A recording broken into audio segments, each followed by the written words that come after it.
Hello and welcome to another video. I'm Jackson and this is my YouTube channel, Satoru-Kai. Thank you for joining me. So today's topic, I want to talk a bit about the dark side of awakening. You know, we hear all kinds of stuff out there about all the bliss and all the, the Kundalini and Samadhi and union with God and rapture and all kinds of mystical and meditative experiences that you can have, profound peace and all that, right? And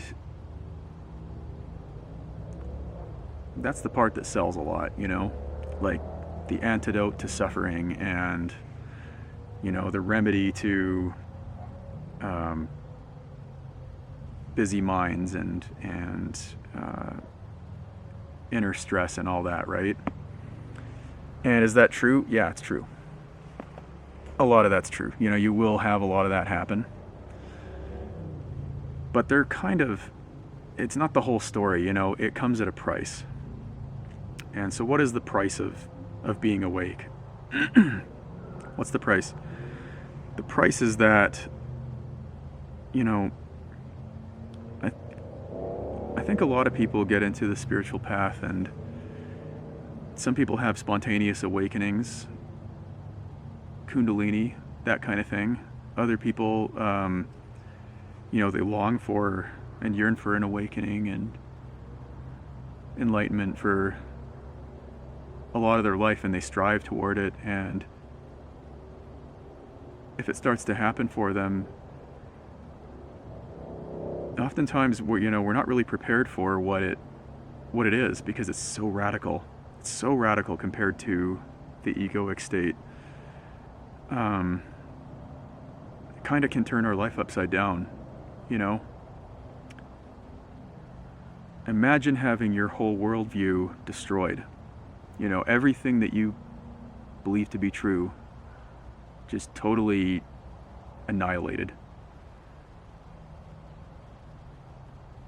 Imagine the disorientation and confusion that can come out of that at first, Not only that, but if there's parts of us that are still holding on, that can create a lot of suffering if it's still unconscious, And I've met many people who, I went through a lot of this myself, where, you get an awakening happen like that, and you get something like a spiritual emergency happen, a spiritual crisis, where it's like you get massive Kundalini awakening. So Kundalini is the energetic aspect of awakening, and when that happens, you can get a lot of flooding of repressed material coming up into your awareness. A lot of unconscious shadow material can start to surface.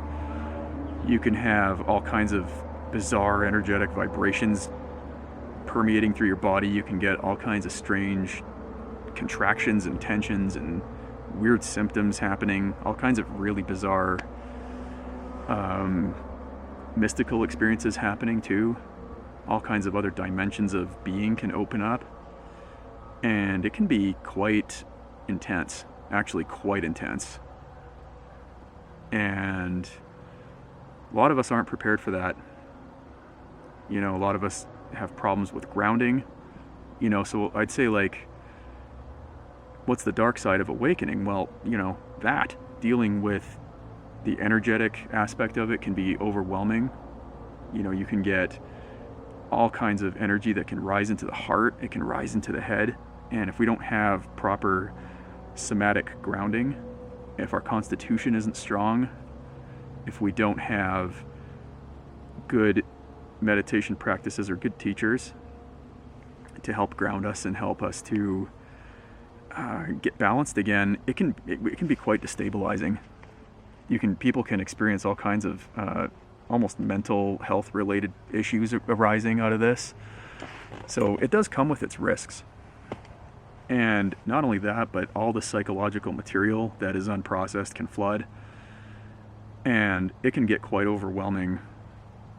It can even go into the dream time, like when we're trying to sleep, you know, you can get difficult insomnia, you can get vivid, crazy dreams.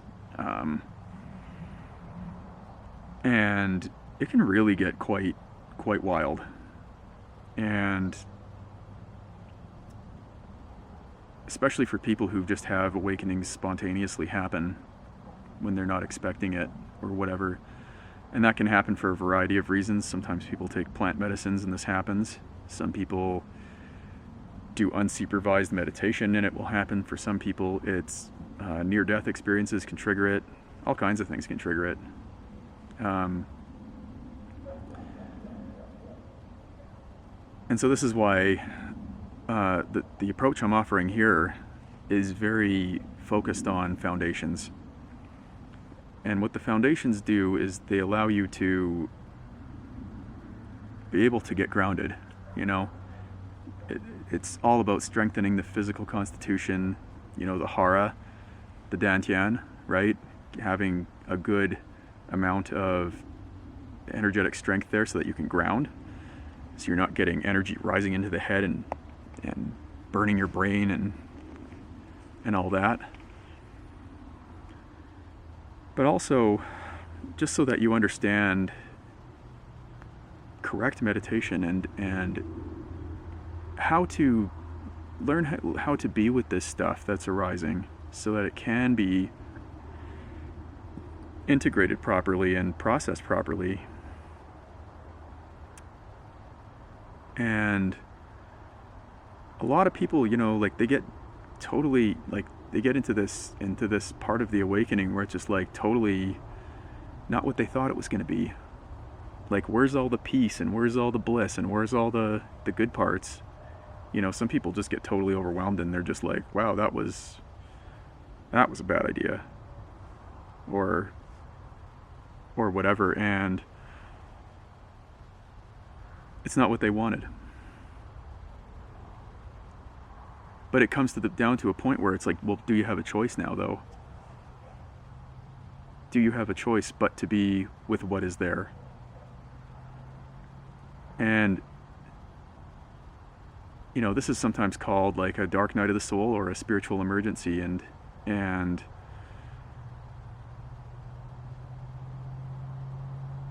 I think it's really good if that happens to work with a teacher. Work with a teacher who understands not just non-dual awakening, but Kundalini.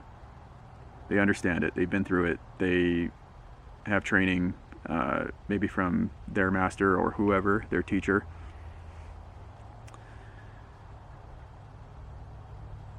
And to find just support, you know, find support and ultimately learn how to be with what's arising so that it's not so that it's less, you know, less negative.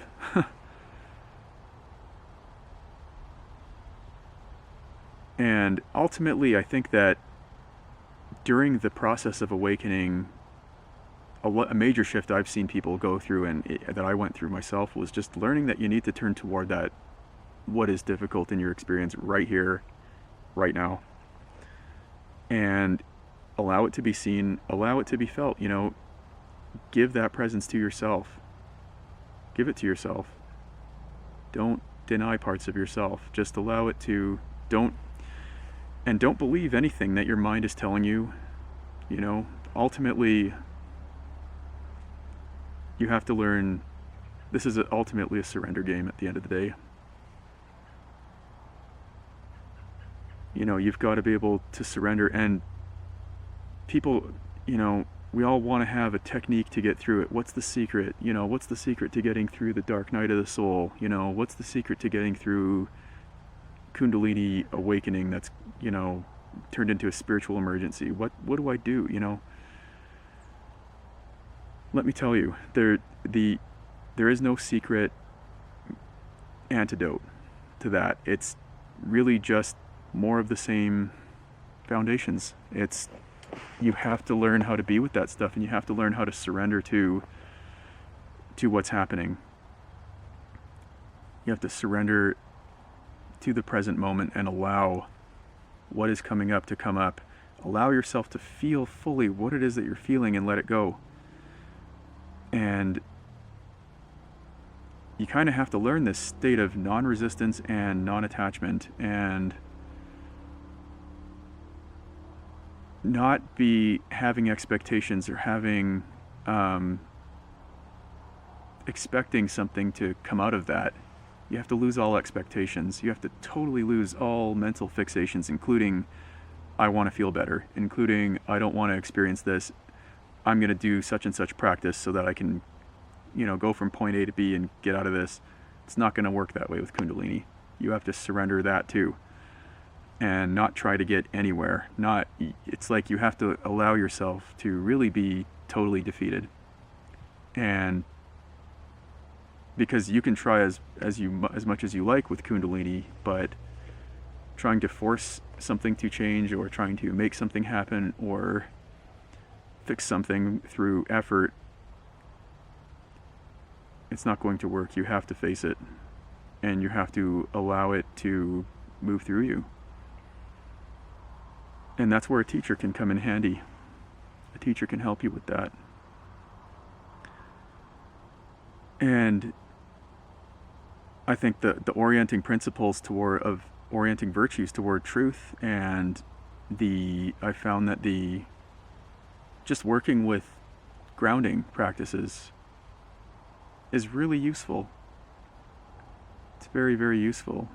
Just learn how to ground, and working with an acupuncturist or a TCM, traditional Chinese medicine, or Ayurvedic physician can really help you.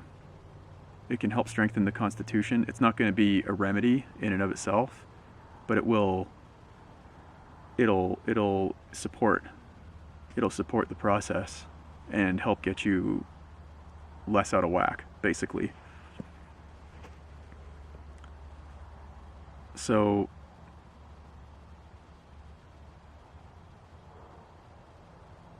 I would say that a lot of these difficult things can arise if we haven't really had good foundations in our practice. If we haven't had grounding, or if we haven't done a lot of somatic work to help mobilize things that are unconscious and stuck, and gradually metabolize it, or if we haven't had good foundations in meditation, or if we just have a really traumatic past. Some people just have a very traumatic past, and that can make the awakening process more difficult, because there's more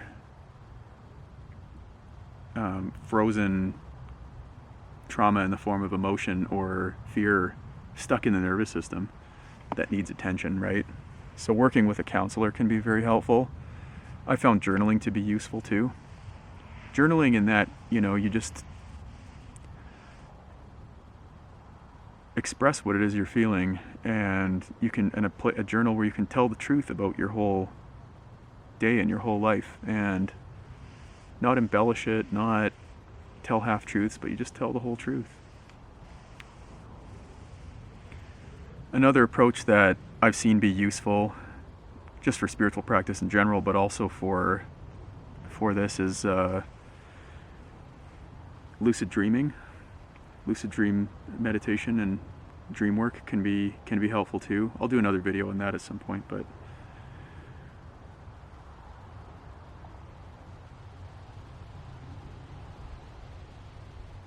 again, I think that people think awakening is something it's not, and if we start to have openings and start to actually have real awakenings, you better bet stuff is going to get purged out. Stuff that's unconscious, stuff that we maybe didn't even know was there. And that can be pretty scary. That can be pretty scary to have all that stuff start flooding, and it can be uncomfortable.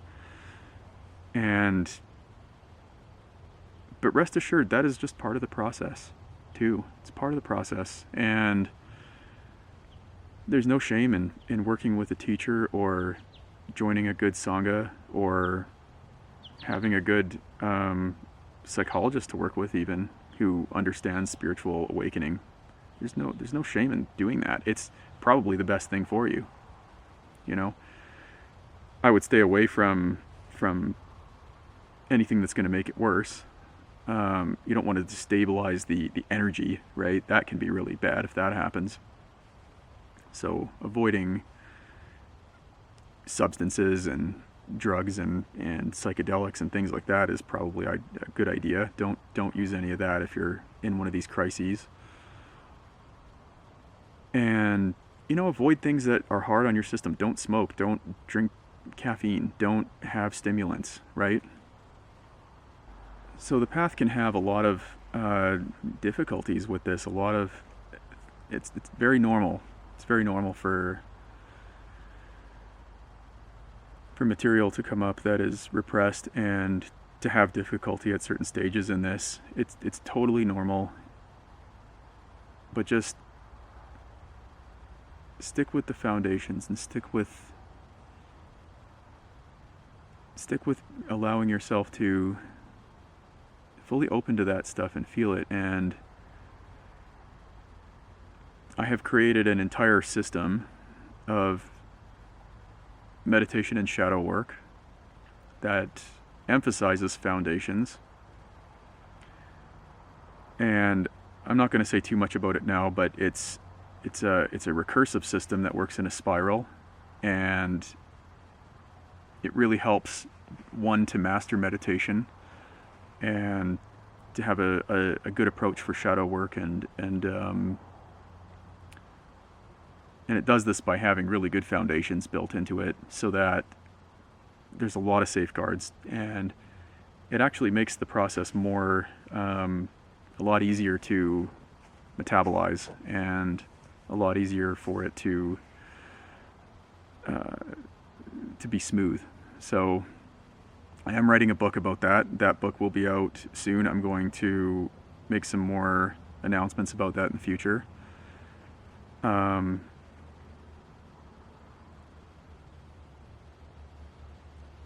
But if you're having these types of problems, work with a teacher who understands the process, okay? And whatever you do, don't believe what's going on in your mind. Don't fight the process. Don't try to force anything. Just surrender. Surrender to the process, and it's not always going to be easy, okay? So, as always, if you have any questions about this or discussion, you can feel free to leave a comment or question below for me. And if you like this video or found it useful, you can feel free to like and subscribe as well. And we'll see you in the next video. Thank you so much for joining me.